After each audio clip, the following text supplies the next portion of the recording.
Morgatron. All right. Welcome to Nothing But Anarchy. Morgan, what's hard about having a bob? Morgan was just starting to tell me why it's hard having a bob. She has a bob. Because when you leave the salon, you look one way, and then when you try to recreate what they did in the salon, it's impossible. Okay, I relate. I'm going to the salon this evening to get my to get my hair twisted on Nostrand Avenue in Flatbush, where they do it the best. All right. Let's start here. I am of high energy, although I lost a lot of steam just now. I will say I shed a lot of steam trying to park in this neighborhood. Okay, here's we go. Transparency. We are in a different studio than we are usually. We have been in here for what? Is this week 3 in this studio? We've been in here for a couple weeks. 2. Week 2. We've been in here for this is the 4th episode in here. And a learning from being in a different studio. Actually, I don't know if it's a learning just as much as so much of my job as speaker, I suppose, let's just call it that, is like having the instrument myself in the right position and environment, like to do the thing. And I think it would be surprising to anybody who has not done this sort of specific job. And I don't just mean like podcasting or speaking or some sort of performative exercise, but like everything from the type of coffee that you drink to like your commute in, parking, like the physical space, the layout, where the people are oriented in the room. Like these are all things that matter. I spoke to like a performance coach recently as I was talking to this person about, actually a couple people have given me this advice. As I was talking to this person about starting to do our live shows, I was given the advice, plant the people in the room who you are close to, who you feel a connection to, exactly where you want them seated in the room for your shows as you ramp them up. And what's interesting is, for me, I don't think that's like right in the front. I think it's probably somewhere in the middle, because in the front, this is actually going to dovetail well into a conversation I didn't expect to have, but we'll start here and then we're going to get into Emmanuel Acho. Okay. So anybody who knows who Emmanuel Acho is and anybody who knows who I am know that that's going to be fun. So, Morgan, why are you laughing? Because I could see how that's true. So I grew up with parents. I grew up as a coach's son. My dad was a D1 basketball player. I talk about that all the time. I was very far from a D1 basketball player, but I was a pretty good ball player. My dad was the type of coach, my friends call my dad Scout. That is his nickname, because he would literally post up in the hallway and watch our practices sometimes in high school. He was, right on top of me as my coach from the time I was probably 6 until I was maybe 12 or 13. My dad has spoken to me in basketball and sports metaphors basically my entire life. And almost, think about it as hyperbolically as you can. Like when you think about the coach's son, I represent so many of those things. All these ideas about like focus and leadership and action and practice and preparation, and like all those things are a lot of those things are why I'm how I am right now. A lot of those things are why I was texting Morgan last night at 11 o'clock about Eventbrite. And you know what? And it's also probably why I like Morgan so much, is because she is an athlete. Like she was like a high level Division I athlete. So I think many of these forms of communication are native to Morgan. I think I can actually just feel from Morgan seems to be more comfortable with the idea of, I'm using this term definitionally, no sauce on it, like chain of command, in a way that a lot of Gen Z people are not, in a way that a lot of millennial people are not. That's a whole other conversation, because I feel like my senior year, the freshmen were not into chain of command at all. And you probably hated that. It's going away. Yeah. Well, and so what's refreshing about that is that, like, you know where you stand on stuff. Like, you know when things are going to get done, you know when things are not going to get done, you know when things are going well, you know when things are fucking up. Morgan has like that sort of attitude. Everybody doesn't have that sort of attitude. And I am getting more. It's funny. I guess because I'm getting older maybe, but like I used to be so anti-chain of command when I worked like at a tech startup. You know what I mean? I was like fucking herding cats. We all were. All of us millennials working for the Gen Xers, we were all like herding cats. We all wanted to do whatever we wanted. We had so many feelings, you know, I know you told me to do it like this, but I chose to do it like that because the fucking chakras and the crystals told me that I felt better when I do it like this, and I'm all moody and my vision is so important in my future. And I'm getting, because so much has to get done right now, I'm getting a lot more enamored by the idea of we communicate directly, we say what's going to happen, and we try to make it happen, and if it fails, we try something else. But there's not a whole lot in the way of like, I think, Morgan, in our communications, there's not a whole lot in the way of like fuzzy gray area. Would you agree with that? Like, you mean like room for confusion? Yeah. Or no? Yeah. And we've gotten better at it, because 6 months ago we had a conversation where it was like we got to get better at this. Yeah, we were like, what's going on? Anyway, that's not the point. That's not what I'm even trying to talk about. Self. What I actually wanted to say was, back to the point, this is why I started down that path, because I started to feel,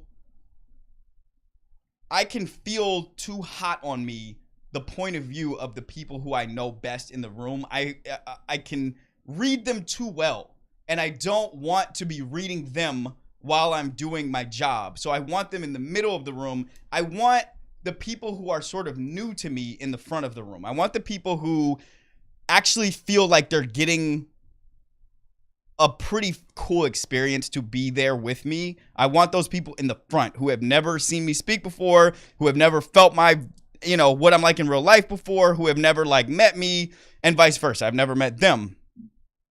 And why this is important, why I'm talking about this, is because I often find I'm realizing something, which is something that's just a normal part of my life right now, is if we don't talk on a daily basis, if we talk on a semi-regular basis, like let's say we text or talk maybe like once or twice a month. If we're on that sort of relationship, it is likely then that if you hit me up, and I'm kind of in the middle of something, and by in the middle of something, I mean I'm in the middle of this whole thing right now, it can be like 2 weeks before I get back to you. And most people, I would say, actually are quite comfortable with that and quite understanding, and like they understand that's just like a part of life and a part of a rhythm of someone who is doing a job and who's trying to build something, et cetera, et cetera, et cetera.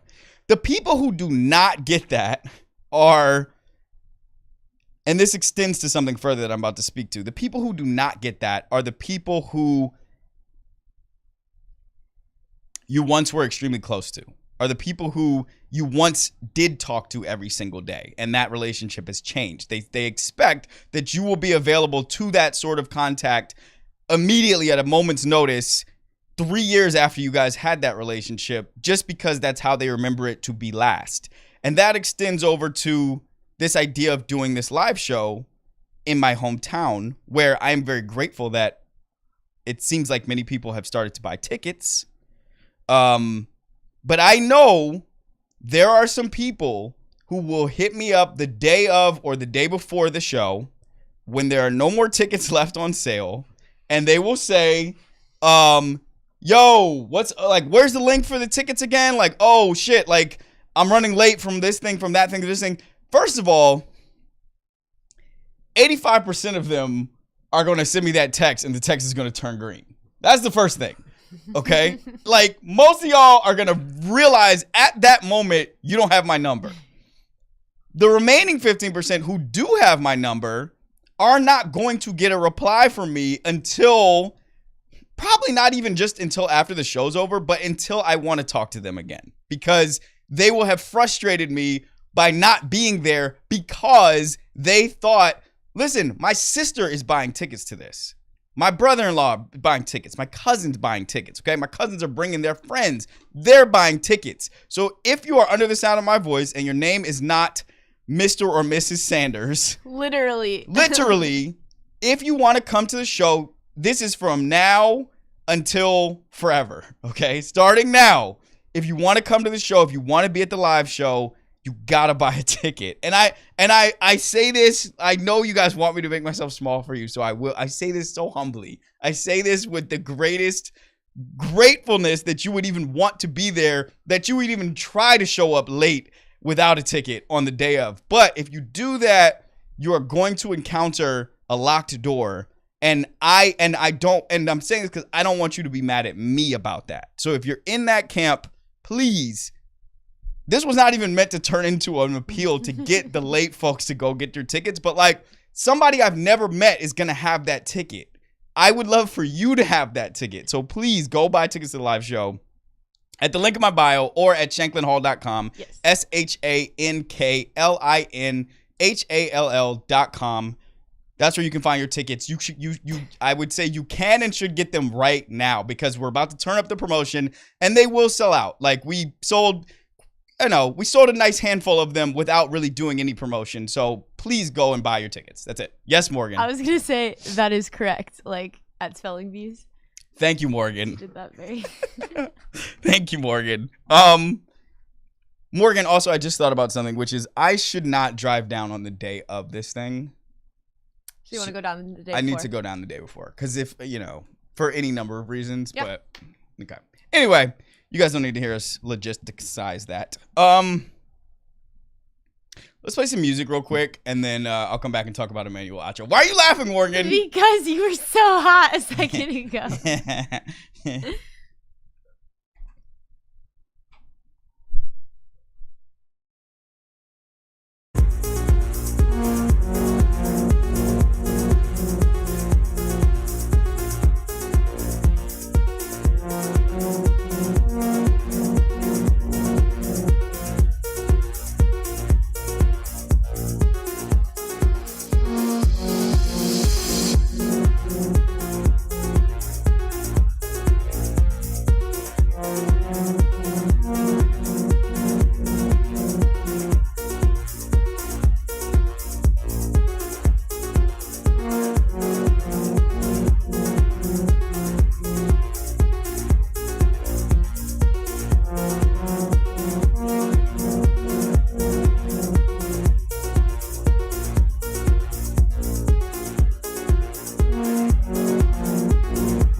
Welcome back to Nothing But Anarchy. I feel like I have much better energy today than I have for the last couple episodes. Here's a few reasons why. One, I did not eat bacon cheddar waffles with jalapeno hush puppies and cheese grits last night. I did not have to take even one dookie in the middle of the night last night, which is so good for my performance the next day. It means I get to sleep through the whole night. I put Penny in her pen last night. Sometimes I let Penny roam and then she annoys me at early in the morning. I'm excited about our live show. I think I'm getting paid today. I'm really excited about that. I'm excited about a lot. I'm just there's just so much. We have live show coming. I have a Substack coming very soon. I had just got the first trailer last night from my interview with Nina Gloucester, which I think is going to really have a nice little local buzz around our combined community. The show's growing.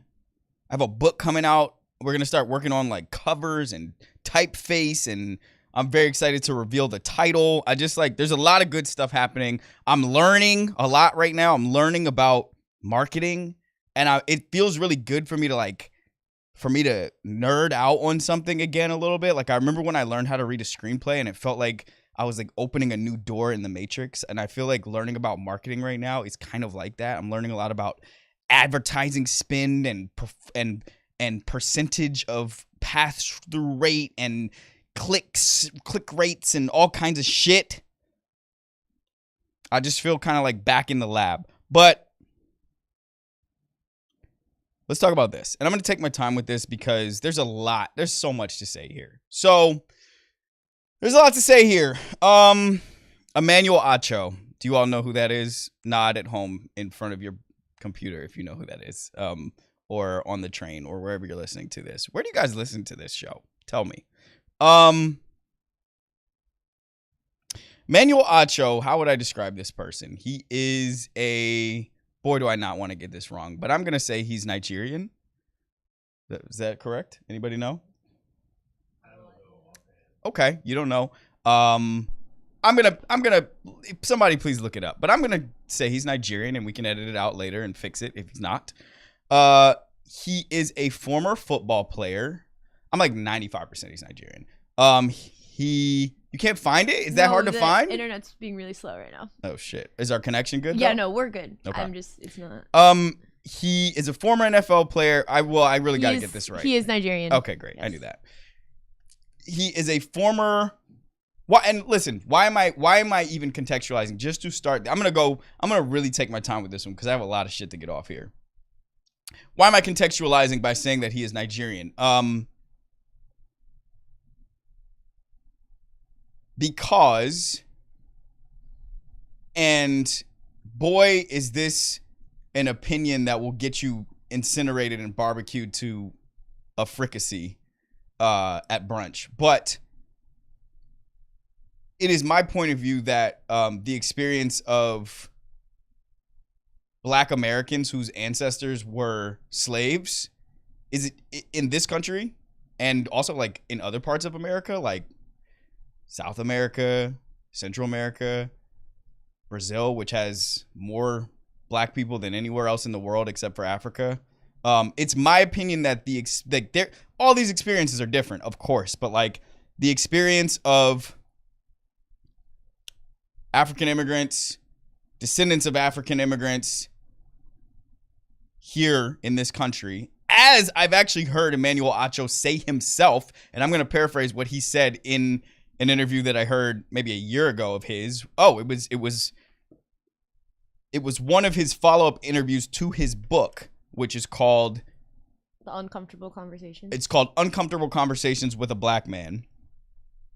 He was saying that, and again, I'm paraphrasing, but this was the nature of the statement.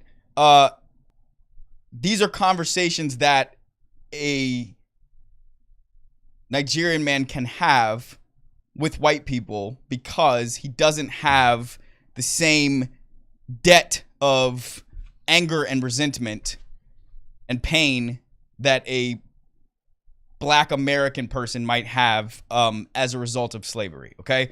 Woo! I'm gonna take my time here because this is like a fucking tongue twister right here. Because you guys are gonna be ready to be assholes about this. Yes. Also, Morgan? we can specify that he's Nigerian American. Nigerian American. Yes, indeed. Yes.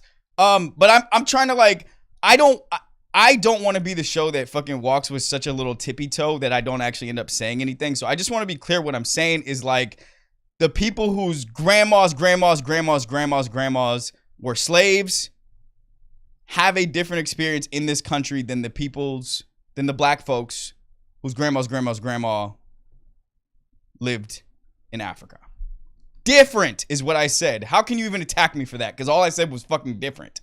Doesn't mean that they don't encounter racism in here, here in this country, because quite the contrary. Like if you bear the mark, if you got the dark skin of any hue, you are going to face that in this country and throughout this entire world, pretty much. Okay. That's why I included the context. That's really just for anybody who cares to listen to things the way that I care to listen to things. I like to really know what's up with people when I'm hearing about what they got going on. I like to know how old they are, how tall they are, how much they weigh, if they're married, single, who they're married to. I just found out last night, Tony Gonzalez, the former NFL tight end, his ex-wife is engaged to Jeff Bezos. Blew my mind. That is irrelevant here, but I just think it's interesting. Okay.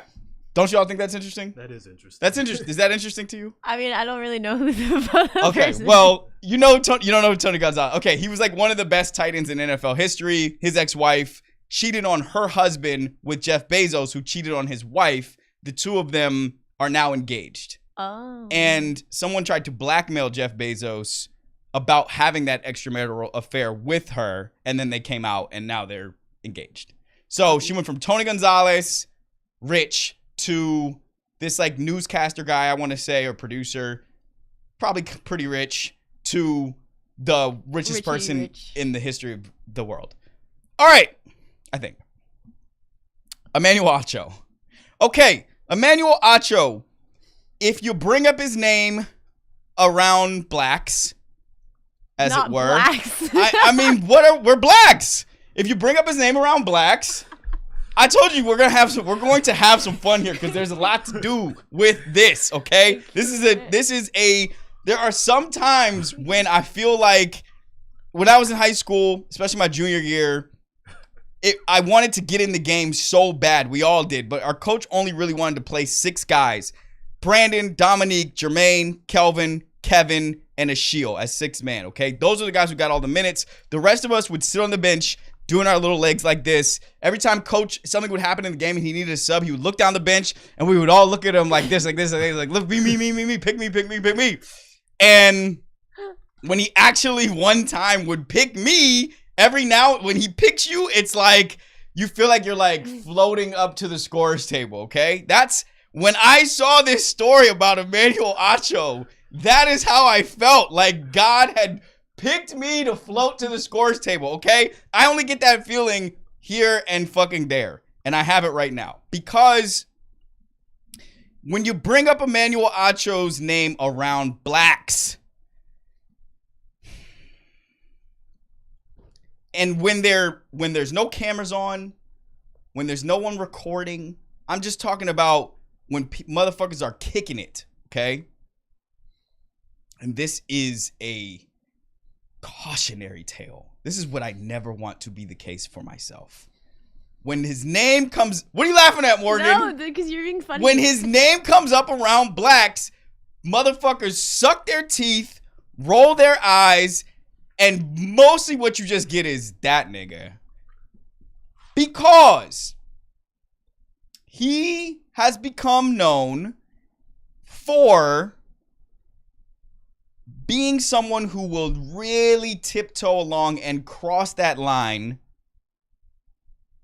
of tap dancing. That's what it is. Y'all want me to say it different. I have the commenters in my head. Like, y'all think it's this, y'all think it's that. Look, if you think I never come for white people, like, you just met me. Go do your homework. Get out my face. Get out my fucking face if that's how you feel. Wow, I feel so good today. I have to say this about this because I have never spoken on Emmanuel Acho. I have never said not one single solitary word because for the most part, when people like Emmanuel Acho arise in culture, what I mostly want to do is ignore them. I don't want to fuel the fire that is what I see of Emmanuel Acho. Let me tell you what I see. Never mind what other people say when they roll their teeth at brunch. When they suck their teeth and roll their eyes at brunch and say that nigga. Because I know what they're saying and I'm saying the same thing. This is what they're saying. I told you guys there could have been a faster route from the time my book dropped to $1 million. From the time my book dropped to 1 million followers. And it would have looked like exactly like Emmanuel Acho's route. It was right there. It was paved in gold. It was standing. It was like shimmering right in front of me. And on the other end of it is white people going like this. They're like playing tug of war with my identity, with my person, okay, with my humanity. They're trying to pull me down this little golden path and into a piranha's mouth by doing this. Emmanuel Acho's book is called Uncomfortable Conversations with a Black Man. I've seen him do many interviews on it. I saw him do a contentious interview on Higher Learning with Van Lathan and Rachel Lindsay. Sorry, I'm gonna say that again because I want to get there. I want to get it right. I saw him have a contentious conversation with a black man named Van Lathan on Higher Learning with Van Lathan and Rachel Lindsay. And the contentiousness was because of this exact phenomenon, which is people think Emmanuel Acho be doing a dance for the mother folks. That he be selling us out to make money, to be the one who is chosen to come to the corporation and do the talk, to go to the event and do the talk, to build relationships with the white power players in media, and be seen as a black translator to white people. When I went to go sell Black Magic to Simon & Schuster, okay, I forget about even when I got to that meeting, but let's keep that meeting in mind. Actually, let's not forget it. Do the opposite of what I just said. Imagine this meeting, okay? Because I went to several book publishers and had similar meetings. I took 6 or 7 book meetings to sell my book. Just got signed, brand new off the street, no money, 2017, got a book agent, so excited. Eve Adderman, shout out to her. She's a fire ass book agent. I really enjoy working with her. We go to Simon & Schuster. I sit down in a room. It's me. It's the head of the Simon & Schuster imprint at Simon & Schuster. White man, 50s, I want to say. A couple other editors in the room, my agent, all white folks, me at a table, broke, black t-shirt. You guys know what I used to look like. The same thing every day. Black t-shirt, long one from Urban Outfitters, feathers, black jeans ripped up, black boots. I was really selling it, okay? I was really selling writer guy. That's what I was going for, okay? I was pulling it off. Black glasses, Warby Parkers. And they asked me what my book's about. Oh, it's about black magic. It's like lessons that black people learn from suffering in this country and how they can apply it to this. Okay, cool. Sounds great on premise. Great time for that in the market. Okay, what's your following look like? Nothing. I got, probably at that time, 1,500 followers on Instagram, maybe. I don't know, 900 followers on Twitter, maybe. Nobody. I got nothing, okay? I'm doing my best, guys. I'm broke. I'm doing my best. Shit. Took the train here. Everybody takes a train here, whatever. Blah, blah, blah. They ask me all these questions, then they land on the most important question. Most important question. Who is the demographic for this book? You haven't written the book yet. Tell us, who are you going to be talking to when you write this book? That is an existential question for a creative person. I've been trying to tell y'all in these last few sessions in this room, that is the whole thing. Who are you talking to? Because as a communicator, I know what I have to communicate, but if I'm talking to someone who speaks Portuguese, I need to speak Portuguese, or I need to make a song so everybody can understand it. But if I need to know, as I sit down to write every single day, at some level, I got to know, who the fuck is this book for? I'm saying these are tactics for black people to be able to navigate what is a poisonous, treacherous workplace to get somewhere in life. They're asking me, who is the book for? If I now say white people, that is going to create an existential conflict in me that I'm going to have to unravel. I'm going to be grappling with for the entire creative process of this book. I said this book is supposed to be tactics for black people, but I'm writing it for white people. I'm going to tell you guys something, as someone who has been communicating with tons of black people my whole life and tons of white people my whole life. You don't talk to those two people the same. Anybody who's seen this show and who has seen Quitters knows exactly what I'm talking about. You don't speak the same language to black folks and white folks. That's how I feel. And every time I had to give this, I had to, while being broke, while understanding that maybe there would be a bigger market for this book if it was written for white people, I wanted to stay solid right here and say, I wanted what I still want for the duration of my career to remain true, which is that, as Jay-Z puts it, I want to be good on every MLK Boulevard. That's part of my dream. Morgan's laughing. My people love me. I want them to keep loving me. Okay? I did yearbook. Saw all these white folks pop out of the corners of the universe who I'd never seen before. Strangers. Old people hitting me up on my phone that I don't even fucking know anymore from middle school and stuff.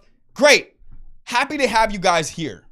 But you cannot take the seats that of the folks that have already been sitting here since I was a little kid. Okay, you cannot take the seats of the people who started fucking with me when they saw a press release for me and Spike Lee about a black genius. You can't take the seats of the people who started following me because I wrote on Grownish, rap shit, black magic. You can't have their seat. There are other seats here. It's like when you go to those churches in Harlem and you got the congregation here on the floor. You got the grandmas who have been worshiping here for 50 years. And then in the balcony, the Spanish immigrants can sit up there. The visitors, the tourists.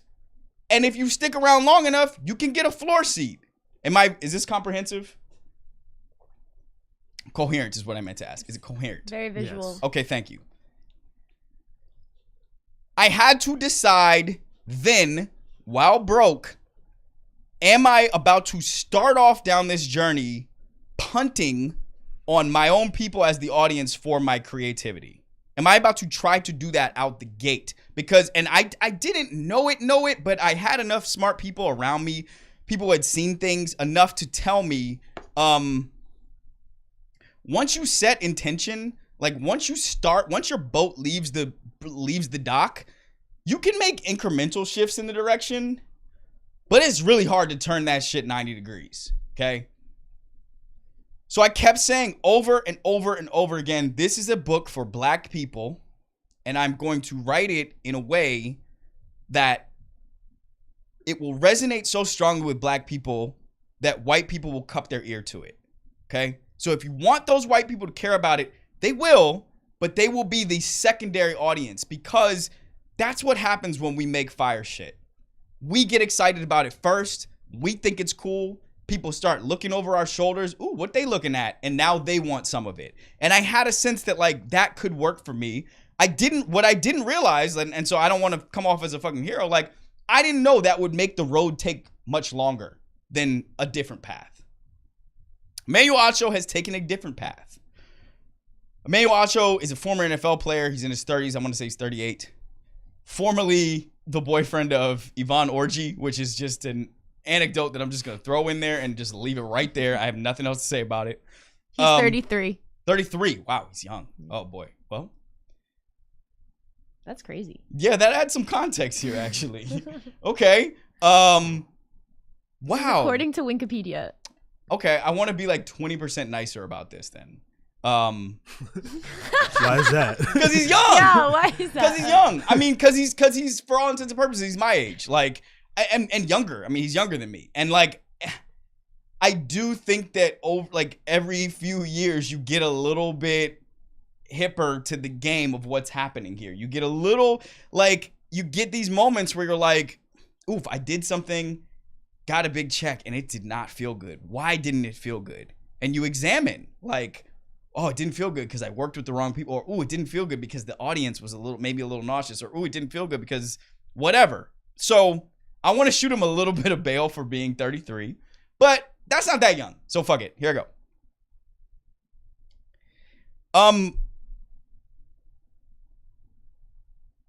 He decided, and he stood on this, and he has doubled down on this in his interviews, in his talks. He is a face jumping up and down on Fox Sports, but he wrote a book called Difficult Conversations with a Black Man. Uncomfortable. Sorry, uncomfortable. I got to stop calling it that. Uncomfortable Conversations with a Black Man. And it buzzed, and he toured it, and I believe it buzzed. I, of course, have not written the book, so don't even ask that.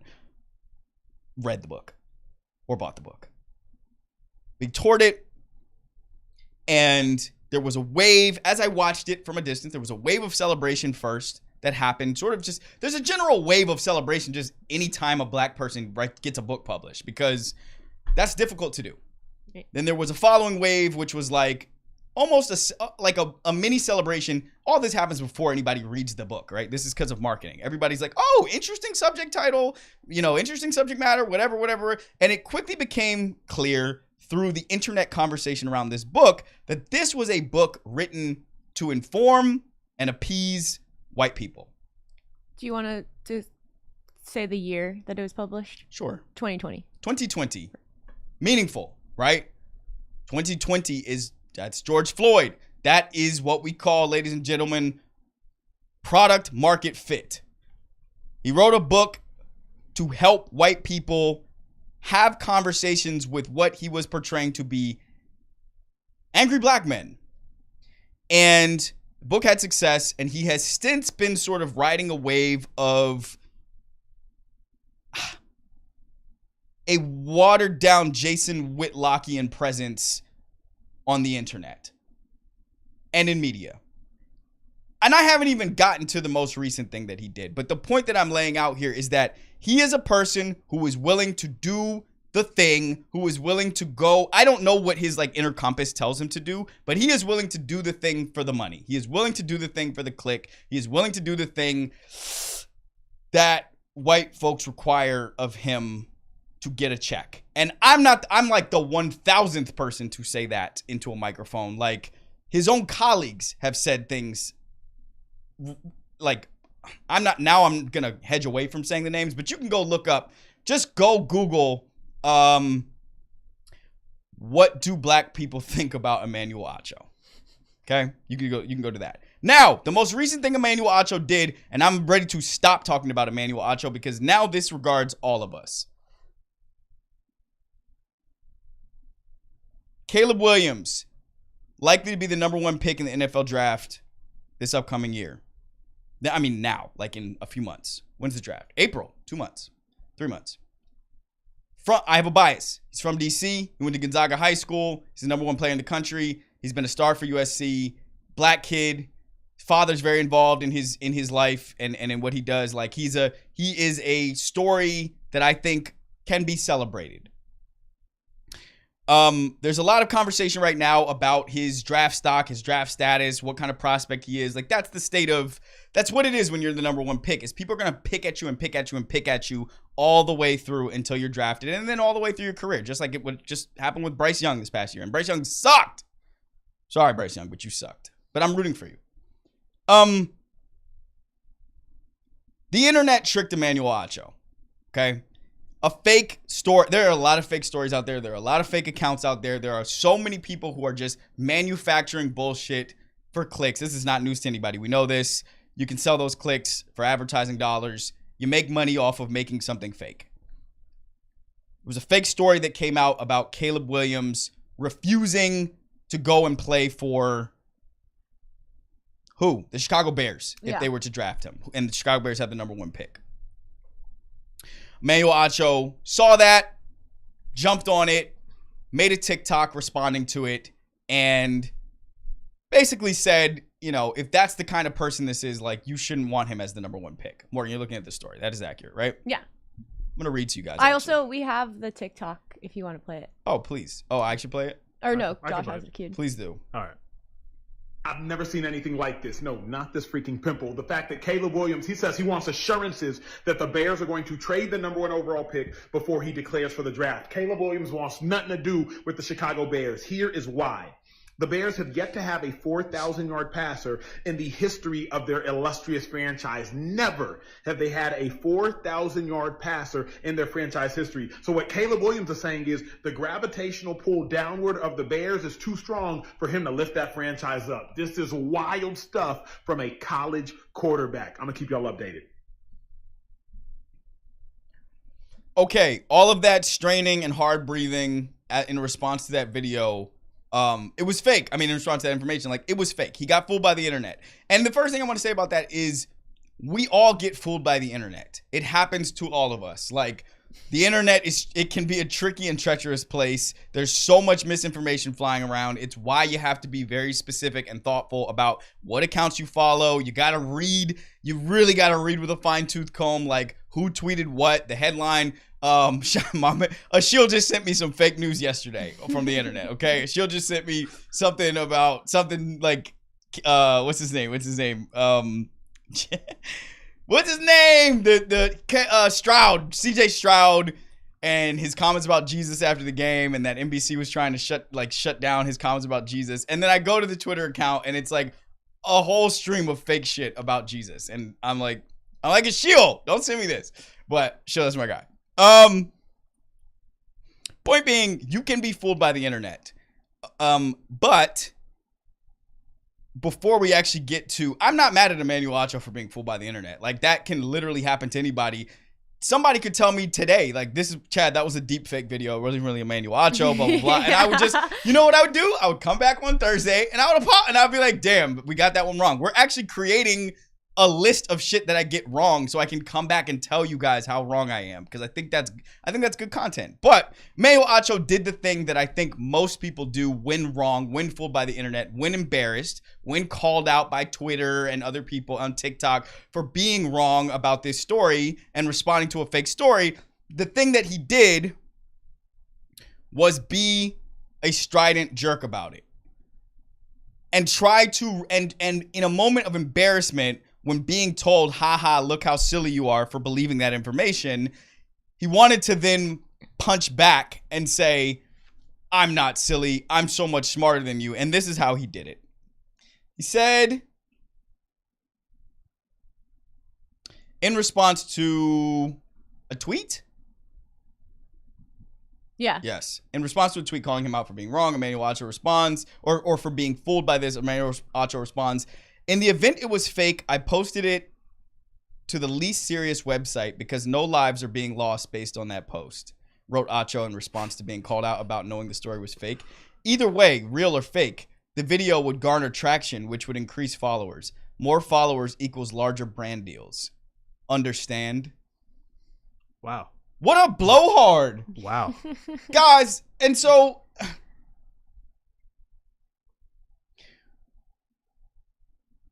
when I wow. That's like some George Santos type shit. Like, Yeah. Yeah. I mean, he's saying the quiet part loud while also being an asshole about it, while also trying to step on somebody with it and act like he was in front of this play or whatever. Like, yes, we know you wrote uncomfortable conversations with a black man. You didn't have to tell us that you're doing all this for brand deals. You didn't have to tell us you're doing this all for sponsors. You didn't have, understand, yes, we already understood that. It didn't need to be made clear to That us. was an annoying way to end the tweet. Understand, question mark. But like, I guess the thing that I respond to here, like some of my friends have asked me recently, it's been coming up over weeks at this point now, except for Leon. I'm going to say what Leon said, but my friends have been asking me over weeks if I have seen American Fiction, which I know from the marketing is to be like the horror story of the black writer who sells out on their actual vision and creativity to appease white people and what happens there. It does have comedic elements, though. Thank you, Morgan. Thank you, Morgan. And Leon was the only one on the front end of this whole thing. He probably saw it before anybody because he's very inside Hollywood and he saw it before it came out. And he I could tell he already knew the idea of me going to see that movie was laughable. Like, I was never going to, I'm just gonna be frank. From the marketing itself, I did not look, it was not enticing. I wasn't like, oh my God, I gotta go see that. That looks really smart. But on top of that, is that mean? That's a little mean. It is what it is. Tell me Yeah, about it. no, that's how you feel. Okay, thank you. Not mean. The Morgan mean meter is important to me. But he also knew, as I think many of my friends have known, I was going to feel too close to the main character's story to be able to stomach watching what it looks like when they lay down that gold path in front of you. That looks just so, it's like, it's just so easy. Just show up and yakety yak and talk about bullshit and say whatever the fuck they want and fucking, you know what I mean? And just like do your tap dance and like make your eyes wide and like tell the same stupid ass jokes over and over again. Like, it's so right there. And sometimes the people who have taken the bait are so glaring. It's like, they're not even like, he's not even lying to us. Like, he won't even lie. That's crazy. Please respond. Does What? anyone else feel this? He won't even lie. He won't even be like, Oh, yeah. he won't even. But is that respectable? Like, not him, but I'm saying, like, is it respectable that he's at least, like, honest about being fucked up like that? Where does it, I mean, is it respectable about being honest about being fucked up? Okay, I'm glad you said that because I actually think that's what the conventional point of view is right now, which is as long as you are spitting in my face but looking me in the eye while you do it, Right. it's okay. Yeah. And I don't think that's okay. Yeah, it's not okay. I don't think that's okay. It's not, but it is funny. That's, like, so true. That's the conventional wisdom is like, abuse me, be disgusting, take whatever money's like, sell out. And damn, I was actually literally gonna try to avoid using the term sell out the entire time, and I said it like 15 times. But I'm sorry. Also got a book coming in February about selling out. So exciting. But Tell us the title. I will not say the title yet. Soon. But I thought, okay. One is, I just didn't think that was honest. I actually don't think what he said was honest. I really just think he made a mistake. Like, I don't think it was this mastermind plan that like, oh, if it's fake, then this. And if it's not fake, then I'll get clicks and this and this. I thought that was like. That's what I think. Yeah, that was like a knee-jerk, excuse or him trying to, him trying to intellectualize why he made this mistake. But beyond that, I feel this way, and I don't know if other people feel this way, but like, yes, we are engaging with people's internet presences. We're engaging with people's music, movies, athletic personas, avatars.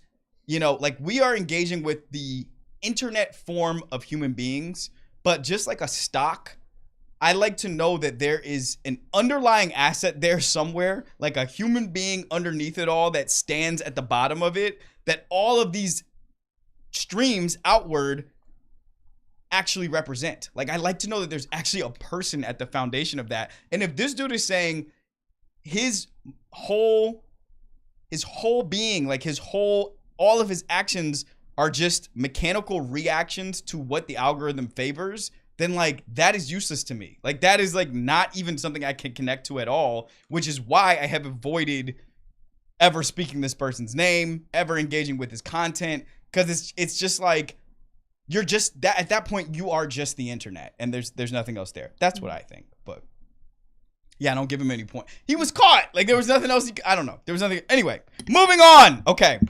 I enjoyed that. Let's play some music. Mm-hmm. Uncomfortable Conversations with a Black Man, y'all. Go get it on Amazon. Why would you say?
All right, welcome back to Nothing But Anarchy. I'm at Chad Sand on Instagram. Morgan is Moby Williams on Instagram, at Moby Williams. Morgan, are you getting some new Instagram followers? I have gotten a few, yeah. Okay, great. We're gonna keep promoting Morgan against her will. Josh asked a question while we were at the break as a response to the last segment. Morgan is allowing us to backtrack into that segment again because Josh asked and not because it's my will. Thank you, Morgan. You're welcome, Josh. Josh, please ask your question again. So we were talking in the last episode about cheat codes, and you, with this whole Emmanuel Acho thing that you were just talking about, like, to me, it's very clear that, like, he's very shameless. And my question is to you is, like, do you feel like being shameless in this day and age, especially as someone who's creating content or just being a creative in general, is being shameless a cheat code in this world now?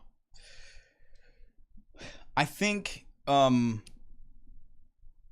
cheat code that I'm paying attention to right now is being clear with yourself about your intentions and your point of view, and moving directly toward said intention. If your intention is simply to have fame and perhaps a following, brand deals, as man said, I think I'm done with his name for the rest of the episode, but if that is your intention, then yeah, I would say shamelessness is a cheat code. I think shame is important. I think shame, like I think you said it at the break, like I think shame, like, dude, like Penny has shame when she pees in the house. Like, it's okay, guys. You can have shame sometimes. Like, shame is it's like a reminder to us that our intention is something different and we are stepping outside of our character. Like, we can overdo it. Like, we can hold on to it too long. What he did in a moment of shame, what Emmanuel Acho did in a moment of shame was he tried to step on somebody else's head, and he tried to act like he was smarter than them, and he tried to act like, and I was just watching this morning, I saw another Twitter interaction he had with one of his former teammates where he wanted to poke at his ex-teammate to say, you only get engagement when you use my clips. You only get engagement when, and it's like, now, when people talk about athletes in a way that is reductive, pro athletes, football players specifically, in a way that is reductive, and they say, why do we pay these guys millions of dollars? Like, they're action figures, they're G.I. Joes, they're airheads, that you just tell them what to do and they just do the thing. This is gross, guys, but that's what this looks like. That's what just doing the thing looks like. It doesn't, my nephews, if you just told them the whole job is just get engagement, and you just say, keep pressing this button, like, oh, look, everybody thinks it's this, say this instead. Regardless of what you actually feel, you will get engagement. You will blow up. Maybe you will become the president, like you said. But like, is your only intention in life to just get bigger? Is your only intention in life? This is why I'm learning how to take advice, okay? I did not love taking advice in years previous to this. I'm learning how to take advice, and what used to be difficult for me with advice is so much of another, like, there's so much projection in people's advice. There can be. People are trying to almost manipulate the way that you see yourself and how you see them sometimes with advice. I used to fucking hate advice. But I now am starting to feel like I have a constitution within myself where I can withstand other people's advice and get some good stuff out of it. And I have some people who offer me advice who come from a very specific, I'm gonna be reductive and call it like a Silicon Valley lens. And that lens, as I see it, is valuable in that it has such intense focus on scale, growth, profitability, making something that is potent and makes money and gives you power. It completely devalues, if it acknowledges at all, artistry, heart, humanity, what feels good, like what you will enjoy doing, who you already are. Like, those things are left to the side. And so it's important to me to have people who give me that kind of advice, people who give me artistic advice, people who give me, I love having some friends who just truly don't give a fuck. Like, who do not care about any of this dumb shit. Who are like, I got my life, I do what I want, I kick with my friends. I see my family, play video games, smoke weed, chill, do what I like. I like my life, and I don't care about any of that other silly shit. Like, I love having friends like that. I need all of it. But the lens of the sort of growth only mindset. Like, when I listen to Tim Ferriss, I gotta go listen to, I don't know. I gotta go listen to something on the other side of the spectrum afterward. Because that growth only mindset, that mindset of like bigger, bigger, bigger, more over everything else, there's no there on the other end. I was actually thinking about my Hollywood friends this morning. Like, and I don't mean like people I've met through Hollywood. I mean like people who are my friends who moved to Hollywood. I've had a couple tough conversations with some of them lately who are depressed, sad, anxious. We're like 12, 13, 14, 15 years into this game, all of us now, because we're about the same age. We started in our early 20s and we're like in our mid to late 30s. And there's a similar mindset there in Hollywood, which is just access, green lights, money, status, prosthetic body parts over everything. Prosthetic? I don't know.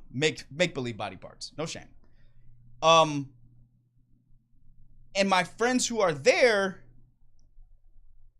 I think part of why they're unhappy is they actually got what they came for, and they're still realizing like, oh, what an emptiness. Like, oh my God, I worked so hard for this thing. I wanted to have this Hollywood LA life. I wanted to have the cool job at the big studio, and for people to know, people back home who I never get to see ever, that I have this car and I do this thing, and like, but on the other end of it is just emptiness. Like, same problems. Now I hear myself saying shit that old people had already told us, but it's like, same problems, same not knowing who you are, same, like, I guess I gotta go play golf with so-and-so because I need to be in his network. No, thank you. Fuck out of here. Okay. No, thank you. I want to go walk in the woods with my nephews. All right, moving on. Sports. Okay, sports are pure. So, all right, I'm gonna bang through these. Bang, bang, bang, bang, bang, bang, bang, bang, bang, bang, because there's a bunch of them and they're all interesting. All right, Chiefs Dolphins. Many people were up in arms, including your boy, about Peacock having the Chiefs Dolphins game on Saturday night. I was like, not only just like, how am I going to be able to watch this, but like, how's my dad going to find this? You know what I mean? Yeah. And I think he figured it out. He didn't even hit me. So, or maybe he was just like, can't find it. Fuck it. And watch the movie. I don't know. But as it turns out, here's the thing. 23 million people watch Chiefs Dolphins, which is a solid number for that game. It's not like huge, but the NFL gets crazy numbers. Okay. In the last year, out of the top 100 watched programs on television, like 87 of them were NFL games. That's how powerful this product is. As Morgan writes here, actually, I'm gonna come back to that. So Peacock had 30 million users before this game. 16 million people watched this game on Peacock. That is by a billion, like not a billion, but that is by a landslide their largest watched program of their existence. And I don't know how many of those people are people who just signed up for Peacock before the game and then got rid of Peacock right after it, because I'm sure there were quite a few of those. But like the whole thing about subscriptions, by the way, I have a subscription product on Substack coming out on February 14th, Valentine's Day. You can find the link in my bio if you want email updates. The whole thing about subscriptions is you're hoping people will forget that they subscribed. Like, you want them to subscribe, $12 a month. Oh, it's $12. Like, I spend $25 on Uber Eats every night, or $100 if you live in New York. But you want them to subscribe and then forget. And I bet they got so many people to subscribe for this thing who will forget that Peacock is taking, I have no idea how much Peacock costs. Let's say $10 a month. $5.99. $5.99. Oh, that's nice and cheap. Yeah, it's $6 not bad. out of your, it's not bad Yeah. because there's nothing on it. $6 a month out of your account every month. They want them to forget that that's what's happening. But here's what's important to me, okay? This is what I actually think the future looks like. Yes, maybe bundles will stay around for a little while and bundles will look just like the cable package, et cetera, et cetera, et cetera. I'm moving in a direction where it's like, because I think this is where it's going. If you want Chad stuff, you just pay for the Chad channels. You pay for the Chad Substack. You pay for the Chad live show. You pay for the, who knows what the hot social media will be 5 years from now. I assume I'll still have an Instagram presence because that's sort of like a big billboard to tell you where all my other stuff is. But it's like, it's a la carte. If you want the stuff, you pay me for the stuff, because these deals are so lopsided for the studios. It doesn't make sense for me to go through them to get to you guys. Now, Peacock just proved to ESPN, NBC, ABC that these little itty bitty by comparison streaming networks can do not ridiculously, but competitively large numbers on one individual football game, that it makes it worth it for the NFL to do business directly with these streaming networks.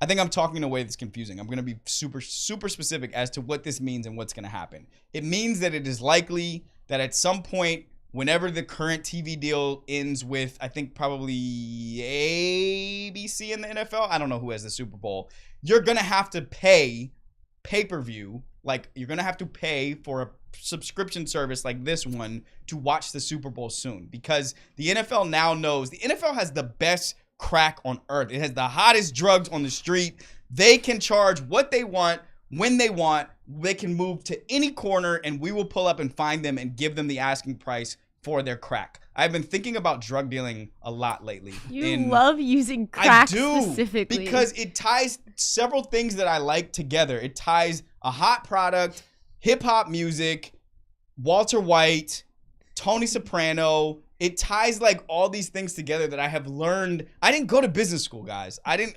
Like, I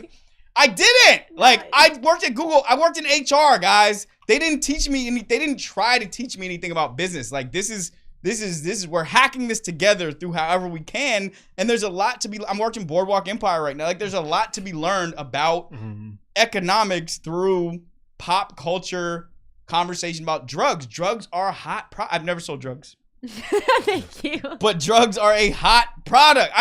Guys, my friends know this. Like, I'm so scared of those types of nefarious dealings, or I don't even call them nefarious. Like, I'm just so scared of that kind of stuff. Like, I won't even I will be hesitant to even let my friends in my car with weed in places where weed is legal. I'm that guy. But I do think whatever. I don't want to overtalk it. I've said it. I've said it. I do love talking about drug deals. I like talking about drug economics when we talk about these things. Anyway, you guys are gonna have to pay some streaming servers for the Super Bowl pretty soon. Next thing. Wow, I am really yelling today. Yeah. Damn. You have a lot of energy on the mic. Great. That's the point. That's kind of the point. I don't know. I hope I can be like this at the live show. That's the point. The Pacers. There was a trade. So there are a few. I'm not even going to call these blockbuster deals. There's a few trades of like very middling NBA stars who actually have no real consequence as to who's going to win the championship or not. But there are going to be some trades between now and the trade deadline, which I think is in maybe 3 or 4 weeks. It's in February. But Pascal Siakam was traded from the Toronto Raptors to the Indiana Pacers for Bruce Brown, Jordan Nwora, 3 first-round picks. For those who follow closely or not closely at all, the important thing here is, one, NBA teams do not know how to value a star player right now, so you'll start seeing weird trade packages that don't actually make sense for these guys. Like, Pascal Siakam has, what is it, January? Pascal Siakam has like 4 months left on his contract, which is to say Indiana may have just traded 3 first-round picks for a guy that's not even going to be on their roster at the start of next season. Pascal Siakam is, I also don't like this trade for the Pacers. This is about to be really inside baseball-y, but I'm just going to do it real quick. I don't like this trade for the Pacers because the Pacers already have, with Tyrese Halliburton in the lineup, the #1 offense in the NBA. They do not really need help offensively. They are not the kind of team that gets stuck at the end of games without a way to create shots. They have probably the premier shot creator in the NBA in Tyrese Halliburton, and they have a couple other guys who can sort of create like ancillary shots. Pascal Siakam is the kind of guy who I think is better for a bad team than he is for a good team, even though he was on a championship team. He catches the ball. He sort of like jab steps, holds the ball. tries to get into his back down game. He's kind of a very awkward game. It's almost like a skinnier Julius Randle, but I think even less fluid than Julius Randle, which is saying a lot. And I'm worried that he is going to, I think that the Toronto Raptors offense will take a couple steps back, actually, with him in the lineup. They're already like a game out of the 4 seed, so they'll probably land somewhere between 4 and 7 seed after this trade, but I just think it's a reach. Sometimes you just got to wait. Sometimes you just got to wait for somebody better come on the market. Okay, next thing. I watched a video today, a LeBron video today. Morgan, why are you smiling? Because I'm wearing my Lakers shirt. Are you a Lakers fan? I mean, it's just a nice shirt. Thank you, Morgan. I watched a LeBron video today. There's a video of LeBron in the locker room after their game last night. They won. I think they're 500 now, the Lakers. And as it is, I believe he's shirtless. Scrum of like reporters around him with their phones out and their microphones out. And they're asking him questions about the game, and he's answering them, but while distracted by watching his son Bronny play for USC on the screen. You can't see the TV, but he's watching a TV while having like a conversation back and forth with reporters. They ask him a question about Anthony Davis getting better at passing out of the post. LeBron like kind of like smirks and he's like, "Yeah, I taught him that. Like he learned that from me." He's also like he's doing the thing of being basketball dad to his son while doing the interviews, which is to say, thank you, Morgan. He's saying stuff like, they'll ask him a question. He's like, "Oh yeah, well, he really rebounded the ball well today." And they'll be like, "Shoot it. Like that kind of thing, like yelling out directions to the screen. I've been around a lot of basketball parents, sports parents. Morgan, I'm certain you have been around a ton of sports parents. I sent that to my friends this morning, the video, because I know I feel influenced now to think everything LeBron is phony. So I wanted to ask someone who is unjaded on this. Did that seem authentic or phony to you? No, okay, because when I watched it, you were in my head because I knew that this is what you were going to bring up. We didn't talk about what you were going to say. You just sent me the clip and you're like, add it to the docket. And I just knew. And it is like, I don't know, because, I don't know. It did feel a little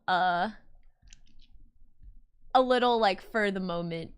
Not that he's not really like that, but it did feel very like, bro. It was performative. Yeah.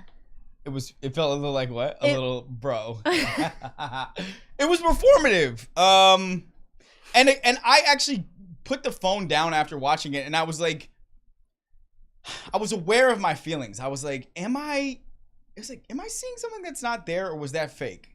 And then I sent it to the group chat, and Ashil responds SMH. And Ashil likes LeBron. So I thought, but like all my friends who like LeBron, they also acknowledge he's a Bama. So maybe we need a segment where when LeBron does things, we decide if they're authentic or fake or real, or authentic or fake. But yeah, I don't know. If you think it's phony and you support that, sit with yourself. Next thing, Kyrie Irving, first player in NBA history to score 40 plus points with different teammates. 3 different teammates. 40 plus points with 3 different teammates, meaning 40 points along with, in the same game, a teammate. 3 times he's done that. He did it with LeBron James in 2016. He did it with Luka Doncic in 2023, and he did it with Tim Hardaway Jr. just last week in 2024. Maybe that was this week. That's pretty cool. My friend TJ, Theo Josephs, he coined, I think he coined this, unless he stole it from somebody, but he coined a term that I really like, where he talks about an NBA player playing above the synergy, below the synergy, or within the synergy. And playing above the synergy, Kawhi Leonard is an example of this type of player. It means like, regardless of sort of what the team's scheme is or what else is happening on the floor, Kawhi can always just like decide it's Kawhi time. And it's almost as if it's just Kawhi and the basket and nobody else on the court exists, including the defense. Like, there's nothing they can really do to like stop him from doing what he needs to do. There are players who are very much within the synergy, or like who are the synergy, like Tyrese Halliburton is the synergy. Like whatever Tyrese Halliburton decides is going to happen on the court, that's the synergy. Like that's the whole team is like connected to and playing off of Tyrese Halliburton. And then there's guys who are below the synergy, and it's like no matter how connected the team is, their own individual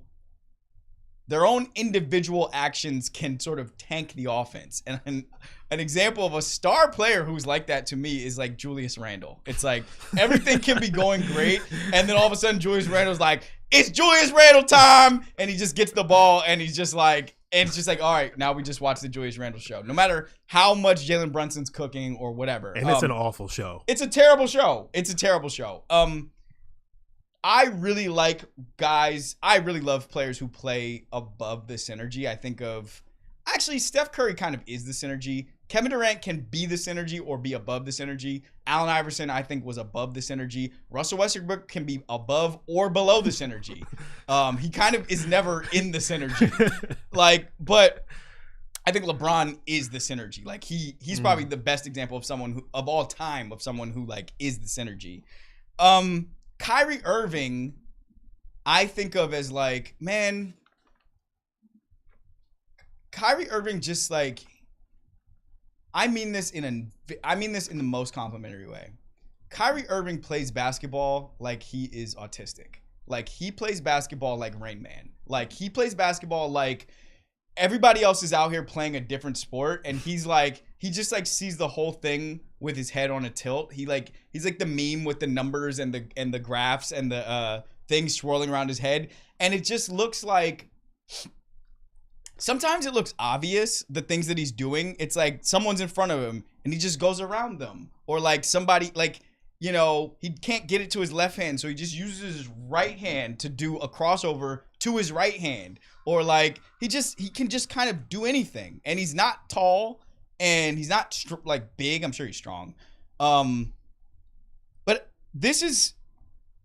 there are very rarely like real and true firsts in NBA history. This one is pretty cool that he's been able to get 40 on a court. If you're getting 40, it's so unlikely that somebody else is out there getting 40. It's so unlikely that someone else there is out there getting 30 because you have to use so many possessions to get your 40. I was trying to think of like real life examples of this.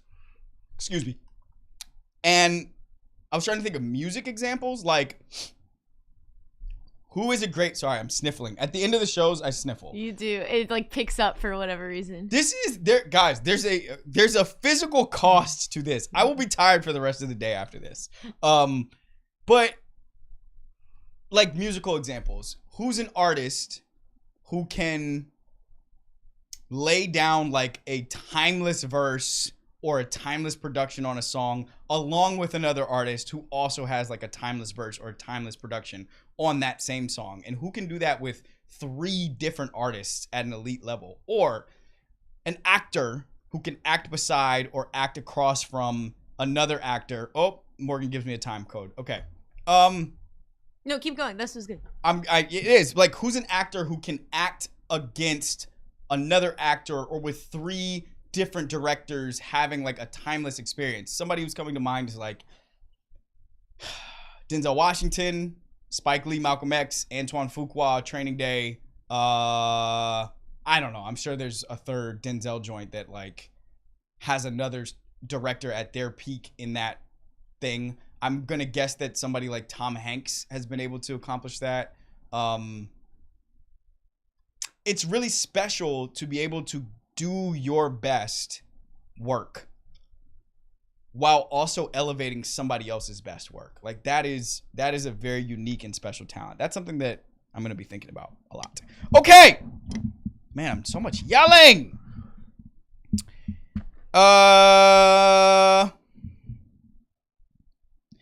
Questions from Instagram. Here we go. Do you want to put on your graphic tee? Yeah. We're doing a wardrobe change. Do we want to break? Do you want to break? No. It'll take 2 seconds. Sell an ass. Yeah. Sell an ass. I mean, I'm not getting shirtless, guys.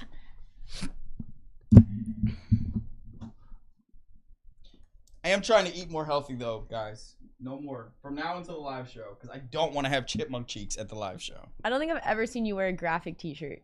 This is not mine. Oh. What do you have against graphic tees? Nothing. Oh. I don't do a lot of shopping, Morgan, okay? Remember when you said Yeah, you could never see me just going in the store and being like, I was like, what does that even mean, Morgan? But I think I understand what it means. Okay. Do you want me to read them? Also, how ridiculous that is The Rock. I know, it is kind of funny. It's a WWE The Rock shirt, too. Nice. The Rock's pretty cool, though. Somebody told me, like, years ago, I was just, like, so frustrated with my agency, and I was just like, when are they gonna, like, care about my thing, and blah, blah, blah, blah. Like, when are they gonna care about my stuff as much as me? And they were like, when you're The Rock. And I was like, oh, so never! Okay, cool. What did you ask me? I said, do you want me to read it? Yeah. Okay. Can you do it in their voice? Can you make a voice for these people?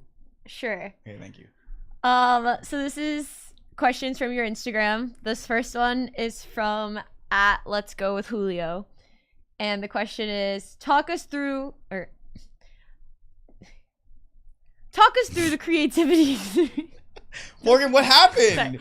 Talk us through the creativity experience and writing process of Yearbook. Break it down. All caps. Us, all caps. I sent this to Morgan and she replied, why is this white man yelling at you? And I said, Morgan, fans are demanding, as you now know, because of Morgan Hive. So let's go Julio. Let's go with Julio. I know to be a former Googler also. He like DM'd me something about having worked at Google. Shout out to Let's Go with Julio. The creativity experience and writing process of Yearbook. All right. Break it down, he says. So how did it start? 2021,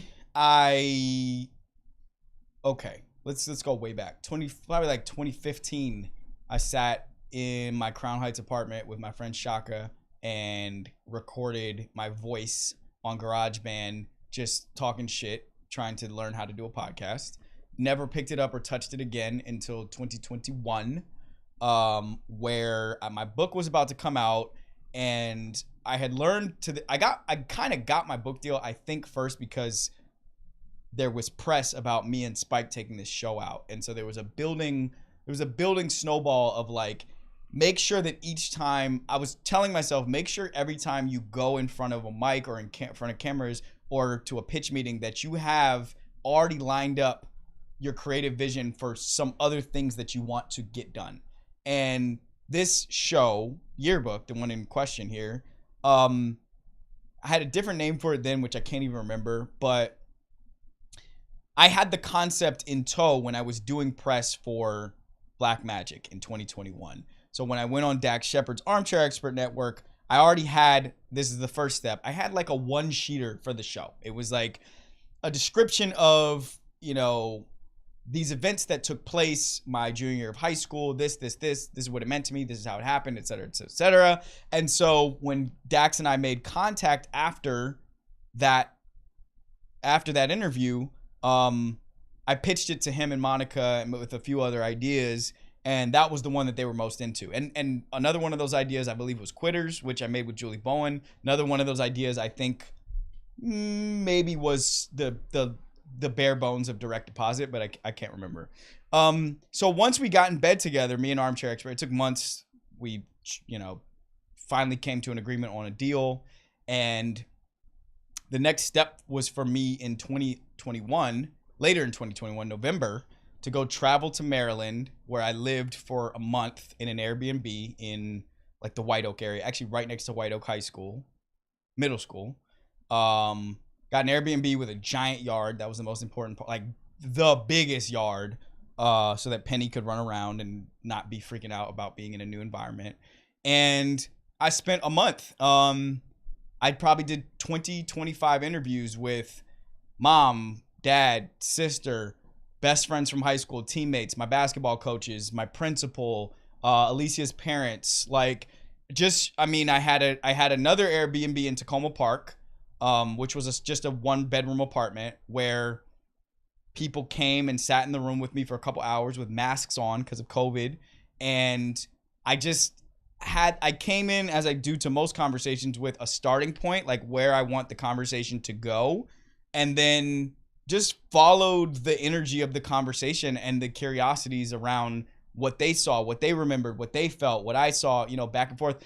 Part of the creative process of this show was, and it's a skill that I'm learning to develop, which is sharing something the way that I saw it with someone else to bounce off their memory back against mine. I just interviewed, as I mentioned, my high school prom date, for another project 3 days ago.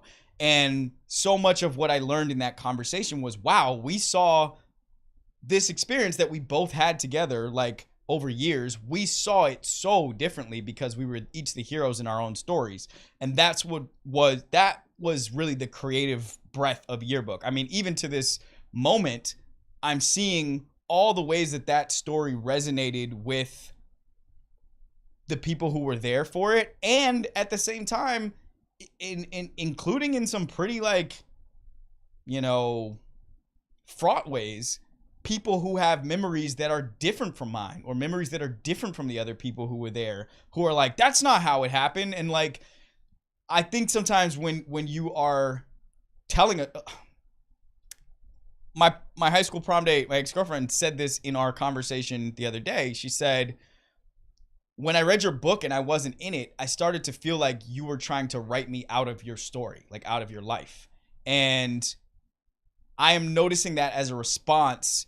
I'm noticing that as this platform builds, people care more about how I'm telling stories, which means they care more that the stories reflect what they think the story is, what they remember the story to be. I've gone away from the creative process. Let me come back. Yeah. Do you want to try doing 3 actionable things that you did? Yes. Is this for real? Huh? No, I mean, it's just it's easy to listen to Yeah. So the first step was I did all the interviews, all these conversations, 25, 30 of them, which included trying to chase down. I was going to say, what about question prep? How prepped were you? I came in with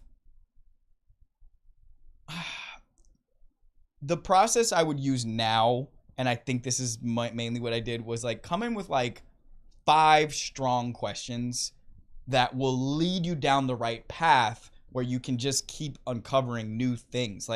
Anytime somebody says something in a conversation that I think lends a question mark, I just want to make sure I ask the question, because you don't know where you're going. The whole point is you're trying to shake the whole bag out before you line the pieces up to tell the story. Yeah.